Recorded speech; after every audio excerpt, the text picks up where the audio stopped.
Hello, NFA Money Mamas. Welcome back for another week of the Woman Entrepreneur Podcast. Today, we're doing a biz breakdown session. I know how much you love these because they bring so much gold. I'm always so appreciative of the women who choose to come on and share their business building journey with us, asking for tips and advice, and also sharing their tips and advice. And you're going to get a ton of value today because we have a kick-ass woman entrepreneur who has just broken through the six-figure mark. And this is a big deal. Woo, woo, woo, Miranda. So we're going to talk about all things awesome on LinkedIn. Her business is actually called LinkedIn Awesomeness. So we have Miranda VonFricken on the show today, and we're going to have a really fun conversation, talk about what zone of manifestation she's in, and give her some tips. And she's also going to share some of her tips about how to scale to six figures. Welcome to the show today, Miranda. Thank you. I'm so excited to be here. Yeah, this is fun. So we met, most of you know that I love Instagram. So we met on Instagram. Interestingly, you'll like this, Miranda, because I just started reaching out to people on LinkedIn as well. And I had some really good responses. I'm like, oh, I kind of left LinkedIn for a while and I'm back hanging out there more. So it's been fun to watch the difference there with, different things that I put out and different responses on Instagram versus LinkedIn. So, we'll dig into that as we go. I love hearing it though. Yeah, definitely. Let's start with this. If I could give you a magic wand, and I love that we're at the end of 2022, and actually when this episode, number 37, gets released, it will be 2023. So let's pretend I could give you a magic wand and you could create anything you want in 2023, and you're sitting on your couch at the end of 2023 going like, yes, I created this. What would that be?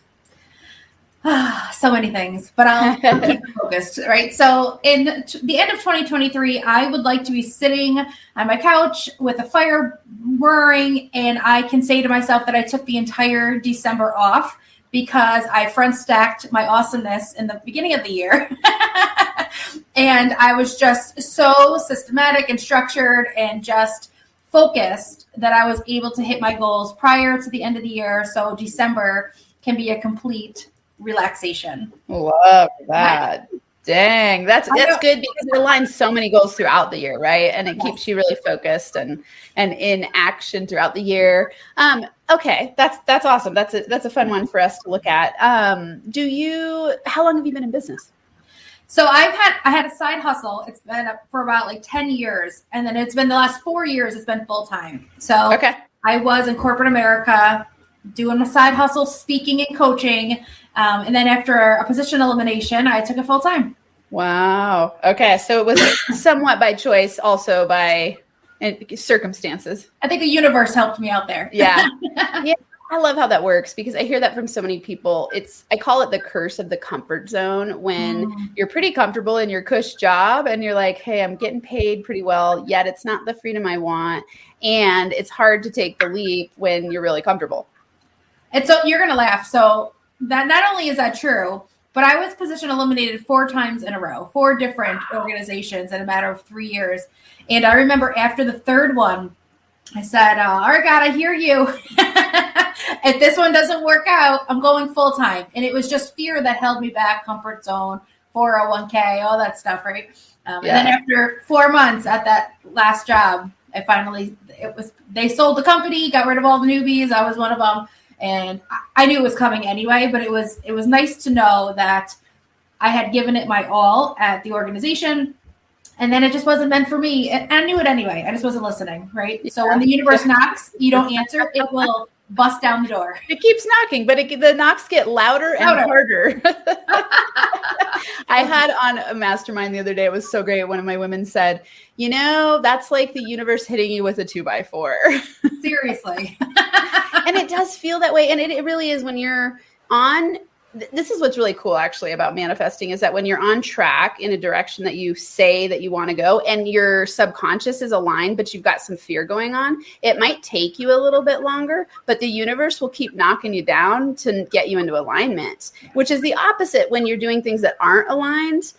You have a different experience, And so I think when you go, oh, I'm ready for my business, but I'm a little scared to take the leap. sometimes big cataclysmic events will happen. And losing a job, it depends on how you look at it and how much savings you have and all those things. Like, it can be the greatest gift that you've ever received. I didn't have any savings, but it was still a gift. Yeah, totally. Yeah. Right. Well, and it's because it shakes it up and it causes you to go, oh my God, okay, it's time. Go time. Let's do it. Okay. So that whole 10 years, were you working with LinkedIn? So I actually used LinkedIn. I was in higher education. I was a career director. I used LinkedIn to connect my students to professionals in the area. So yeah, I was using it, but it was a totally different platform back then. It was a resume site. It was like a Rolodex, like almost like the white pages or something. So I used it though to still upload their resumes, to connect them to other leaders who just happened to be on the platform too.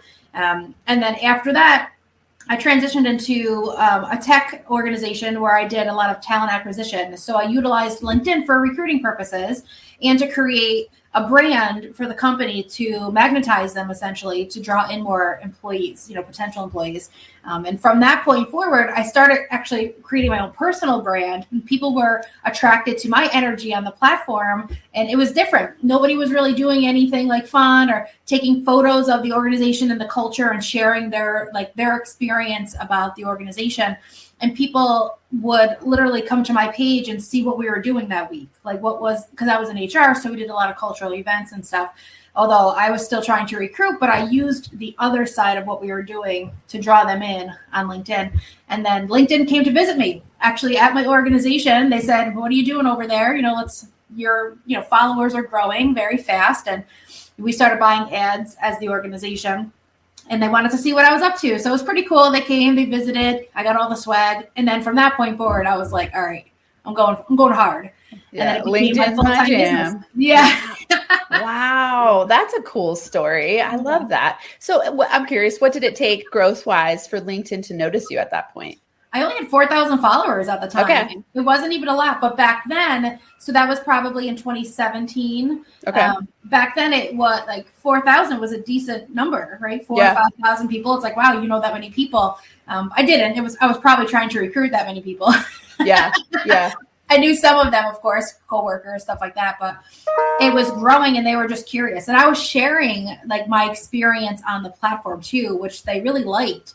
And then content on the platform started getting more personal, and then it was just off to the races for me at that point. Yeah. Well, your brand is so playful. I'm going to, for everyone watching on YouTube, I'm just going to pull up her website so you can see okay, so I'm going to explain it to the people who are just listening on the podcast. On the top, it says the inspired LinkedIn, the inspired hustle, the inspired mastermind, and it's pink with confetti, and it's just really, really playful and fun. And it says, yay, I'm so happy you're here. Take bold action, elevate your brand. If you're ready to reconnect for higher purpose and get inspired once again, then you're in the right place.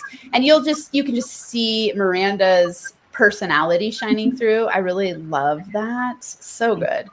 So for anyone listening, if you go to MirandaVonFricken.com and check her out. And then also her LinkedIn handle is the same. It's for Miranda VonFricken. So that's Miranda and then Von, VON, Fricken, FRICKEN. So check her out. Really, really cool stuff. I want to ask, in terms of breaking through to six figures, was this a goal that you had created at the beginning of 2022? So it was a goal the minute I set when I knew I wasn't going back to corporate. I made over six figures in corporate, and I wanted to get back that salary as quick as possible, right? So my husband didn't freak out. So we could pay our mortgage. I've got two kids in college. So I needed to get that back. Year one, I didn't do it. Of course, year one is half freaking out, half making money. But as time progressed, I would make more and more every year. And technically, so this is, I think, my third year full time. I kind of went quarter time because it was over the pandemic. So I was homeschooling my third grader at the time. Yeah. So there really was no full time.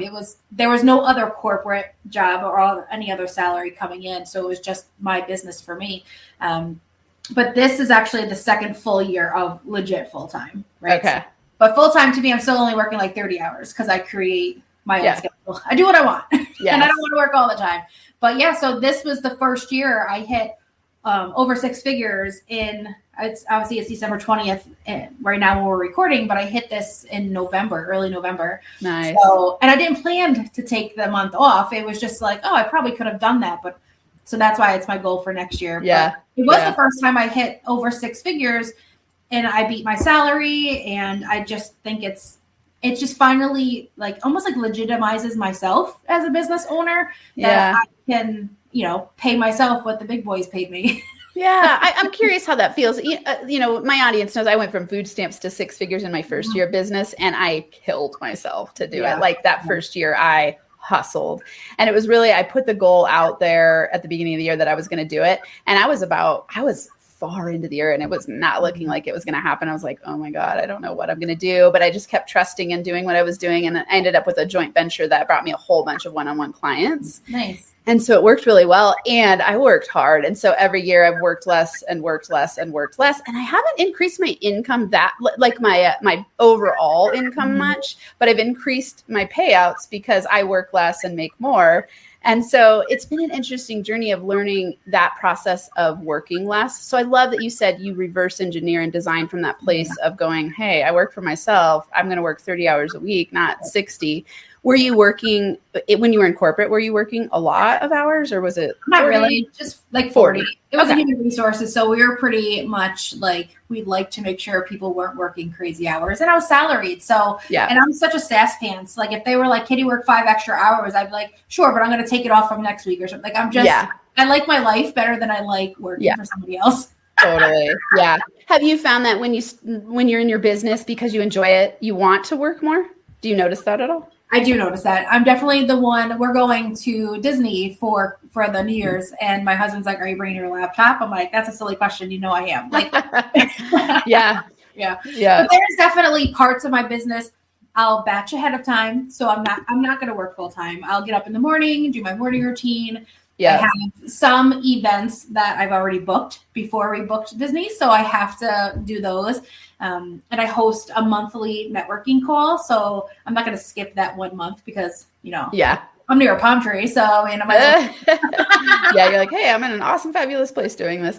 Okay, well, will you give the layout? So I know, I want to ask a few things. One, in terms of that 6-figure goal, you said it a little bit. It's where you get to pay yourself the big boy salary, or we could even say the big girl salary, right? Well, I always worked for men, so for me, it was a different mindset. It wasn't that women can't make 6 figures because I did. It was just always like a male-run organization that was paying me, so that's why I say that. Yeah. Well, and I love that because I think it is important to highlight, there is a small percentage of the population of women who make 6 figures plus. Yeah. And so I think it's really important. One of the things I love to highlight is like, hey, any woman who chooses to make 6 figures in her business can absolutely 100% do it. You and I are both a testament of that. And so, for you, when your goal for next year is to take all of December off, do you have revenue goals that are different, or is it more just time freedom goals? Should I show you my Post-it? Yeah, I'd love it. I'd love to see it. So it's not fancy. I work in Post-its. That's my systems. It's 1 million by 45. So I'm 42. Okay. So my thought was if I doubled my income, and I don't even need it to be profit, just revenue. If I double the number I made this year to next year, it'll be 250, then 500, then 1 million. So that's kind of like what my goal is to double my income until I'm 45 or until I make the million. Perfect. And I'm just not sure how to do that. So that's why. Yeah. Well, and I'm going to say this first. You don't have to know exactly how, as long as you have the clarity. So, the 3-step NFA manifestation formula, number 1, you've got to decide with clarity and certainty what you want. Okay. Then you take steps in the direction, and then you let the universe bring you the ways. For example, when I went 6 figures in that first year, I had no clue how it was going to happen. I just knew it was possible. Yeah. And I was like, I'm going to, do what I know how to do. I started a podcast and I started putting myself out there on social media. I started going to networking events, and I just, was like, hey, I don't know. I see other people doing it, so I know it's possible. And so similar, of course, there's takes strategy and scaling. We know that too. Yet I bet it will surprise you how it happens. I'm excited to see how it happens because I know it's going to. I feel it in my bones. Like I was meant for this, so I absolutely know it's possible. I think there's some blocks that I'll need to kind of uncover and heal. And so I think right now I'm not trying to get to 1 million tomorrow, right? So I want to just double what I did. And even if I don't, but shooting for the double will get me closer. Yeah. Having a job in sales many years ago, I know that shooting for the stretch usually gets you for the regular. Yeah. Yeah. Yeah. Well, yeah. And I want to dig into those blocks you were talking about. First, I want to highlight for everyone listening, I really appreciate your steady approach. I want everyone to notice that Miranda has a very steady approach. 4 years, right? 4 years to get to 6 figures. And now the goal is to double. So she's she's strategic and balanced in her mindset, which is really important because what it indicates is that she doesn't have an infatuation with this, got to make money big and fast. And that's what creates a stable, long-term, scalable business. When I hear people come in who are, let's say they're new and they're like, I want to go 6 figures in my first year, but they don't know anything about business and they aren't even started and they have a ton of fears. I'm like, okay, it's possible. I did it. Yet, you're gonna have to get into some serious action and have some rapid transformation, and I go, I'm curious for those first 3 years you said, so really it's your third full-time year. Was your revenue close every year? And were you were you feeling freaked out about it? Or was it just more like, hey, I'm growing towards this and I'm okay when it happens? I wasn't freaked out. I was very blessed that over the pandemic, my husband got recruited on LinkedIn for a different organization that almost covered some of my salary. So I was able to take his increase and what I made, and it brought me to my 6 figures plus what he was making prior. So it worked out financially, and it also gave him kind of the deep breath to say, all right, let's see what she can do. It's not that I needed his permission, but as a married couple with a family, you kind of need buy-in from those who. Yeah. Well, and you have bottom lines, real bottom lines too. And how we pay our bills, let's be honest. That's really what it was. And I'm not skipping Starbucks. So I needed to know that I was going to be there. But first year was 40,000. It was crazy. The second year was closer to 70, 80. This year is over 100. So nice. So I'm kind of doubling it already if you think about it. So I'm already in my head it's doable. I already did it twice. Yeah. I love it. It's awesome. I mean, to me, that sounds very aligned and you're really on the right track. Share step points so I can help you out there. You said you thought there were going to be some step points you needed to work through. What do you know that they are already? So I am a do-it-myselfer, although it's hilarious. So I outsource a few things, my website. Obviously, I have a website girl who I'm obsessed with. I've got my Instagram girl. I write my own content, but she'll repurpose it on Instagram and turn it into reels and video and all that stuff. So I do already, and I had a VA years ago. So I know what it's like when you partner with people you already feel aligned with to help you grow your business. But I think now I need somebody who works full-time for me. I think I'm more than ready. It's maybe another VA, maybe a PA. I did tell you earlier, my first hire in my business, though, was my cleaning team. So I'm not afraid to ask for help or to go get the help or to invest in it. I think I get nervous with bringing somebody in to almost do what I'm already doing very well. And it's not about training them, but it's about, will they think the way I do?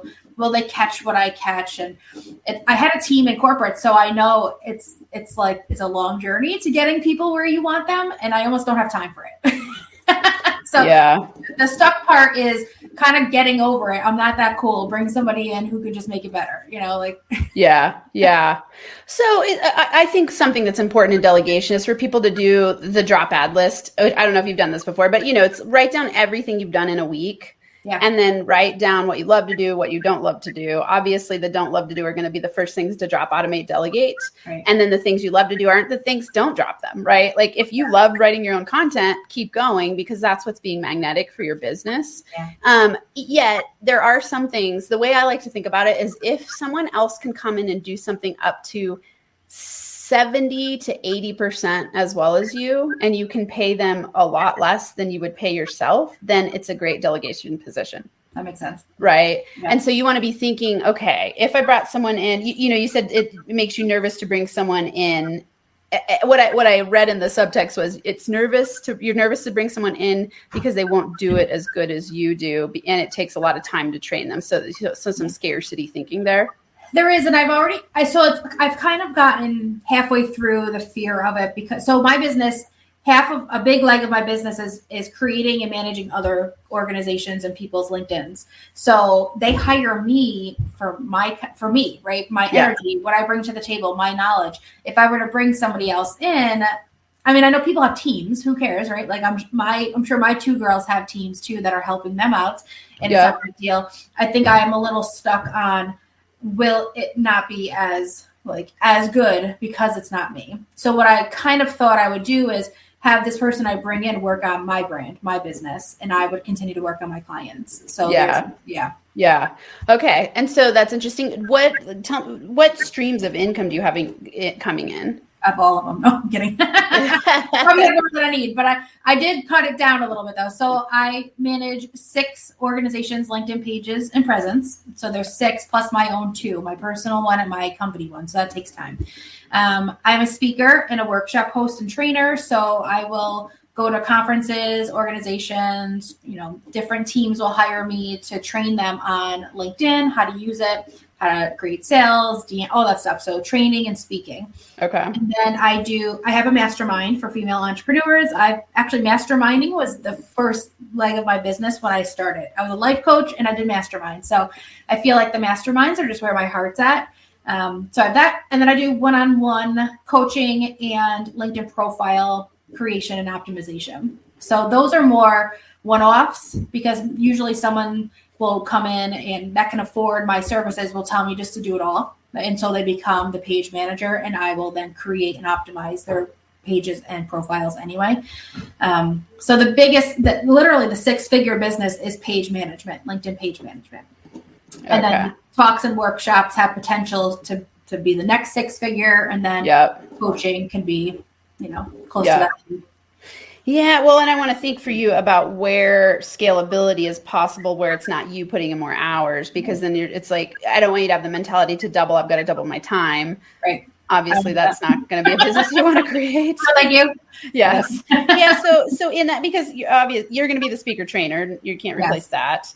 Similar with workshop and mastermind. So the places I see scalability, your mastermind growing is a great place. I don't know do you think you charge enough for your mastermind? Because sometimes people have stuck points there. Yeah, I definitely don't. Only this one though, which is funny. So I used to charge more. This time around, I did a quick, 10 women, $1,000, 3 months. Let's just bang till the end of the year kind of thing, right? Okay.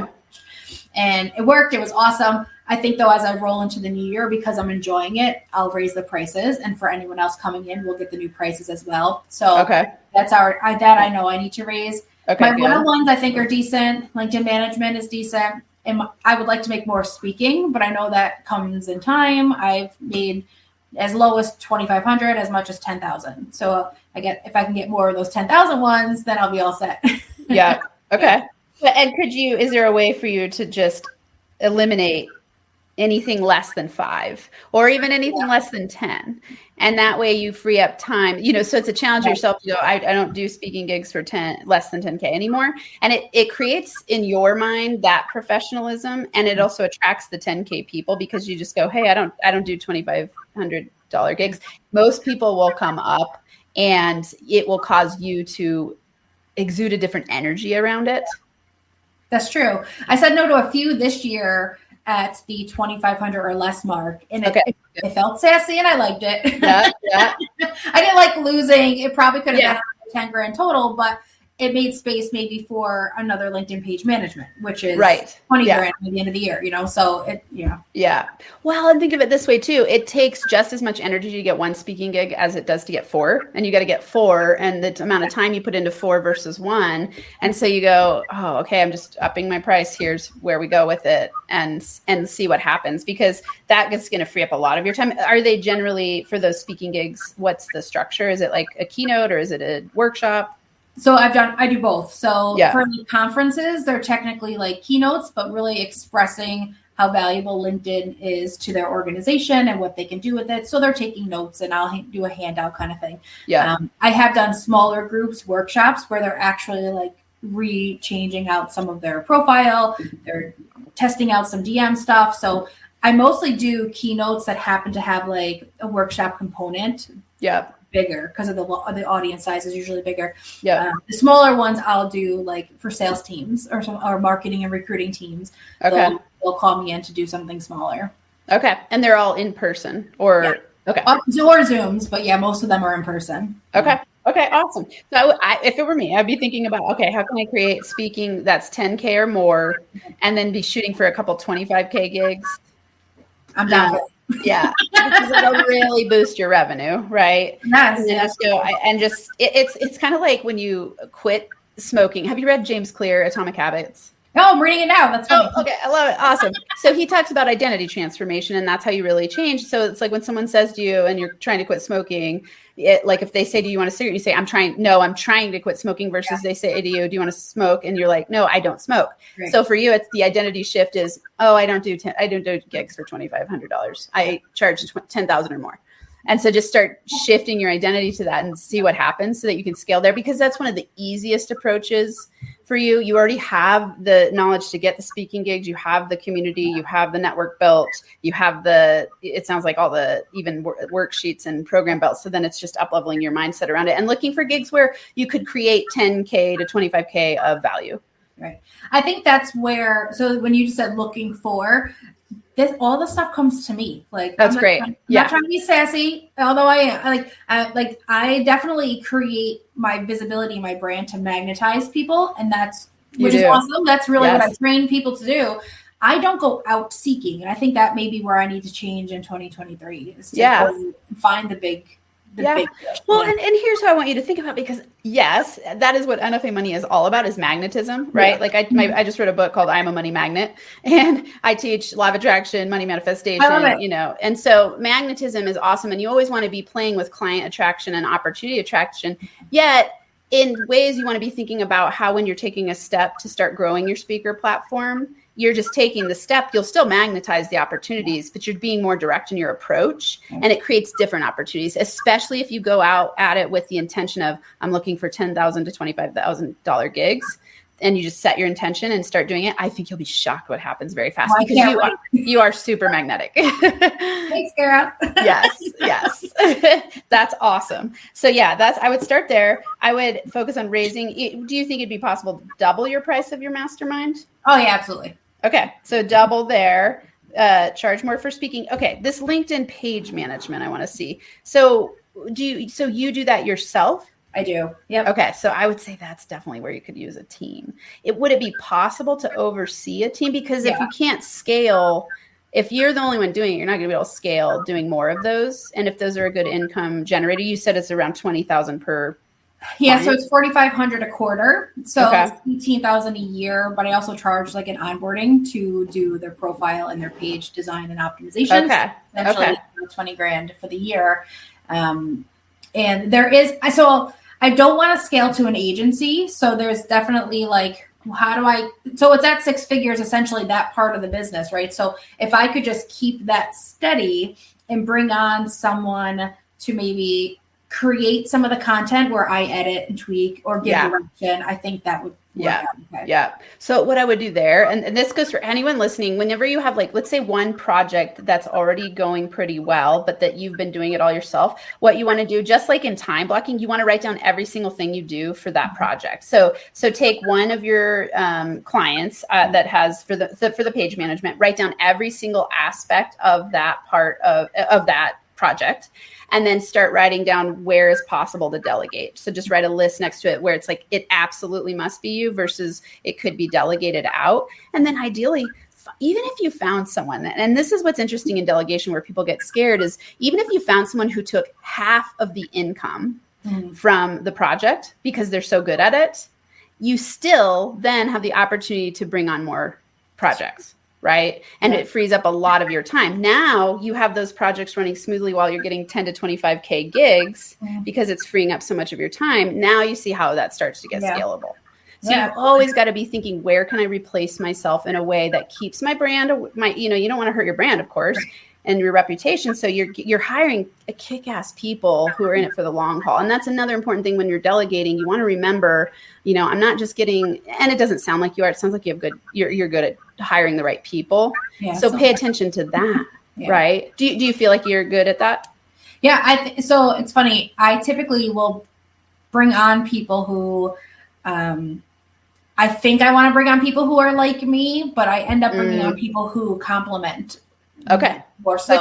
That's good. Yeah. Yeah. That's actually powerful. I need someone who doesn't want to be in the limelight like I do. Like I'm very like, I'm in the spotlight. But when I bring in others like that, they don't stay long because they go be awesome on their own. And I usually push them to go be awesome. Yeah. So I need someone who wants to be behind the scenes and to be a supporter. So that's exactly. So I love that you said that because that is important. And especially, let's say I have people in startups sometimes hire, let's say interns or people who are building their resume. That's awesome for the short term and for lower cost. But you're right. Those people are learning from you so that they can go do their thing. Yeah. And so if you want someone long-term on your team, you want to ask values when you're hiring someone. You really want to know.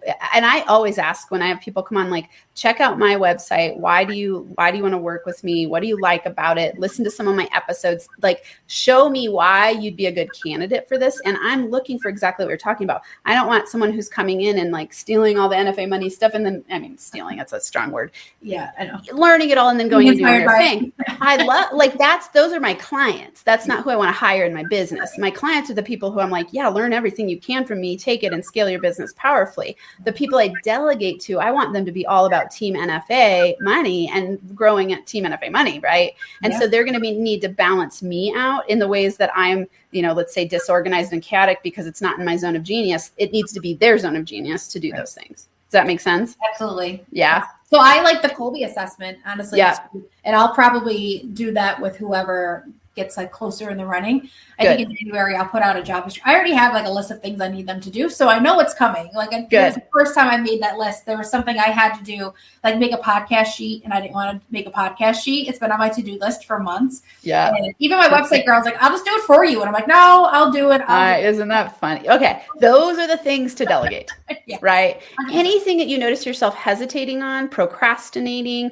On my calendar, I have events that are concrete in the calendar. Then I have tasks and reminders, and I'll notice the ones that keep getting moved to the end of the week. And I'm like, okay, these are the things I got to delegate. And I love to use that system that way to go, I'm not into doing this. I got to find someone to delegate this to because I am not doing it. Yeah. I don't enjoy it. And so it's not going to happen, which is going to cause kinks in your scalability. And so pay attention to those things for sure throughout the year. Yeah. I was thinking too for scaling because I don't want to be an agency. How can I make more of me? And my instinct was like, I should do some online courses or like do the podcast to attract more people. And those are big projects for me. Like I'm already in the middle of writing a book that I said would be out in January, which I don't think it's going to be. Yeah. So I would love to put out like an evergreen online course just on like LinkedIn in general, because maybe people can't afford, $4,500, $5,000 for a LinkedIn. But they will pay, $400 to get my energy on camera and my worksheets, so that people, I used to buy courses all the time. So I agree with you. And I look at like everything you have already going on. And I want you to keep in mind scalability. Yeah. If you're going to do something like that, then I would be looking at my revenue in each category for the year. And then I would look at what can I either drop or massively shift to spend time on that for this upcoming year. And once you get really good at delegating those, the LinkedIn page management, and it frees up some time, then work on coursework. But just be careful of scattering yourself too thin. I always tell, especially pre-six-figure entrepreneurs, I tell them, narrow your focus to expand your freedom. And I tell them they can only have one program to get to six figures. Because you can get there in 1 year. I got there in 1 year because I did one program. That was it. Right. And it was like narrow focus, just sell this. It was very clear. It was easy to do. I have no doubt you'll scale to $1 million. It just might take you longer if you have too many things going on. That's true. And you'll be spread really thin. My thought was that it would make money while I'm doing other things, but I know you never think of the work that comes with creating it, but the customer service, the collections or whatever, like all the little things that come after. I think you just reminded me of that. What I would do if you are going to do it, I would say do a poll with your network first and see if you already have people who would be interested in buying it and at what level, to then decide, is this worth it at the beginning? Because here's the reality: to build and scale a course that sells to a level that's going to be worth it, you got to have a pretty big network.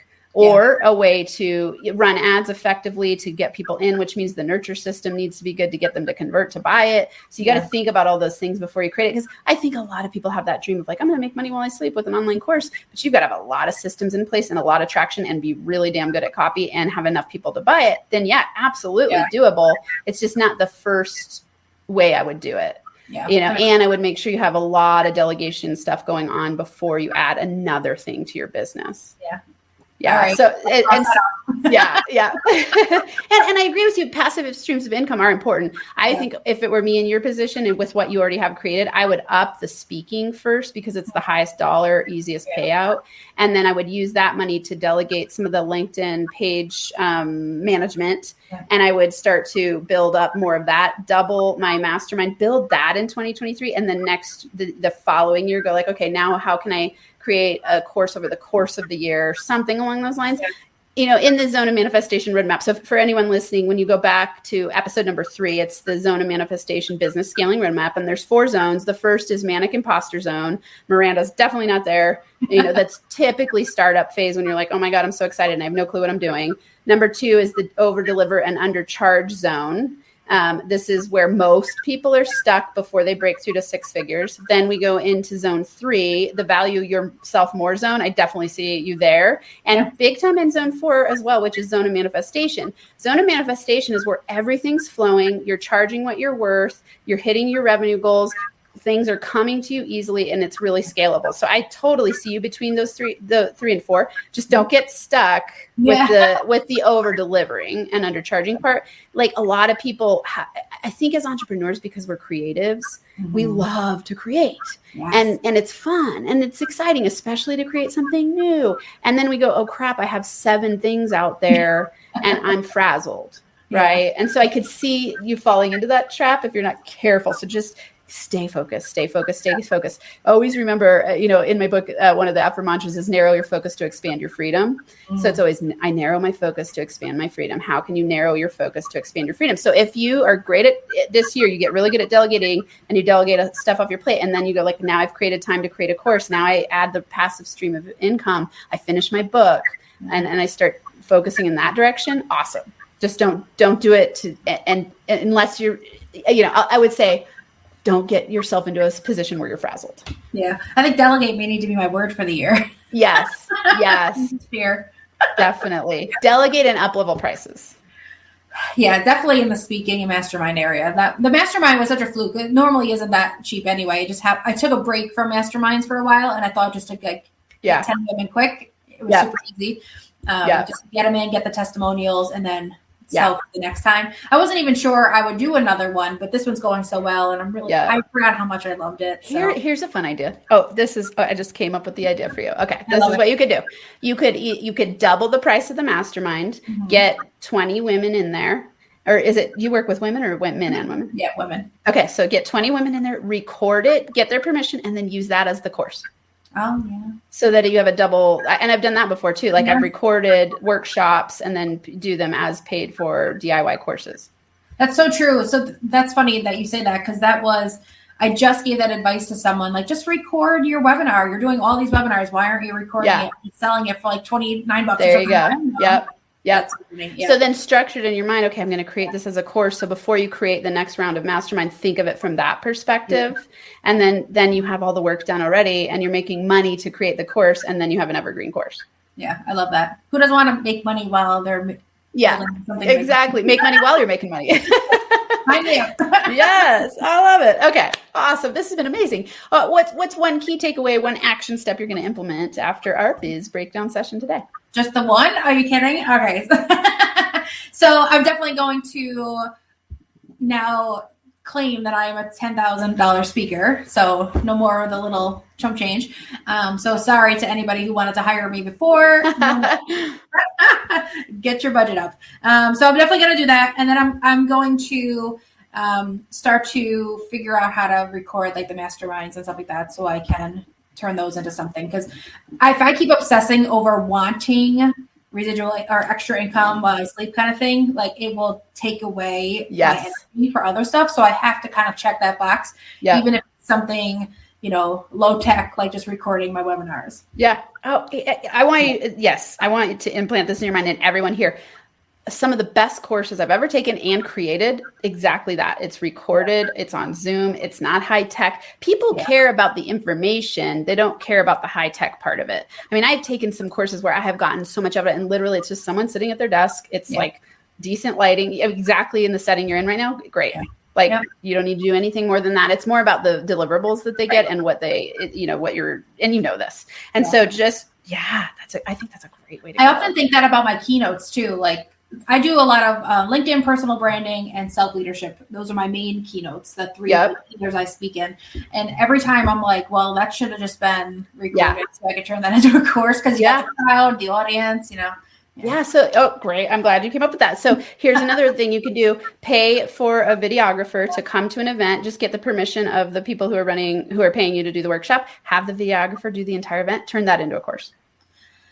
Yep. I have a gentleman who's working on a speaker's reel for me too. I think that will help me to visually, outwardly be the 10K speaker. I'll put that on my website. And then I think that will elevate the proof, social proof that I am a 10K speaker. Yep. So, that's awesome. And then I'll go back and get testimonials from all of the people that you've done workshops with, and make sure you add that. And just have a speaker page, sizzle reel, 3 to 5 minutes.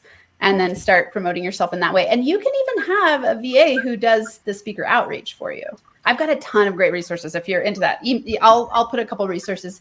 After this, I always give people who come on a spreadsheet with resources. So I'll put a few links to you for speaker organizations that you could reach out to and start, doing the more interactive and direct strategy instead of just letting people come to you. Yes. Time to go out. Yes. Awesome. Okay.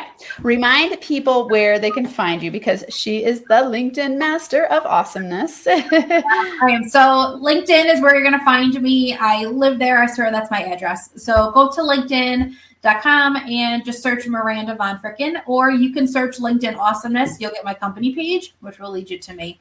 I'm also on Instagram at Miranda VonFricken, but LinkedIn is where you're going to want to play first. Awesome. Wonderful. Okay. Thank you so much for being here. It was great. Really fun conversation. And I'm glad we came up with some fun ideas for scalability for you to at least double or more this year in 2023. Yeah. Awesome. I'm here for that. Thank you. You're welcome. All right. Thanks for being here, everyone. I'll see you again next time. Don't forget, if you're into this conversation and you want to come on for a biz breakdown session, just go to thewomenontrepreneurpodcast.com and you'll see a link that says get your biz breakdown session. Click on it, enroll. We'll have a similar conversation to the one we had today. You can see it's super easy, fun, flowing, brainstorming. And you get to promote your business to our audience, which we're now a top 5% global podcast. So you get lots of cool exposure. So come on the show. And until next time, I'm sending you big hugs and NFA money-making high fives. Hey friends, just a quick reminder that I'm looking for women entrepreneurs who want to do a biz breakdown session with me on this show, just like the one that you heard on today's episode. Think of this as a zone of manifestation audit to help you scale your business and make money more easily. During our recorded session, you'll get free money coaching from me with clear action steps that will help you scale your business more easily. And of course, as a guest on the show, you'll be able to promote your business and get some extra exposure. I'm doing this on a first come, first served basis. So head on over to www.thewomenontrepreneurpodcast.com and sign up for your biz breakdown session today.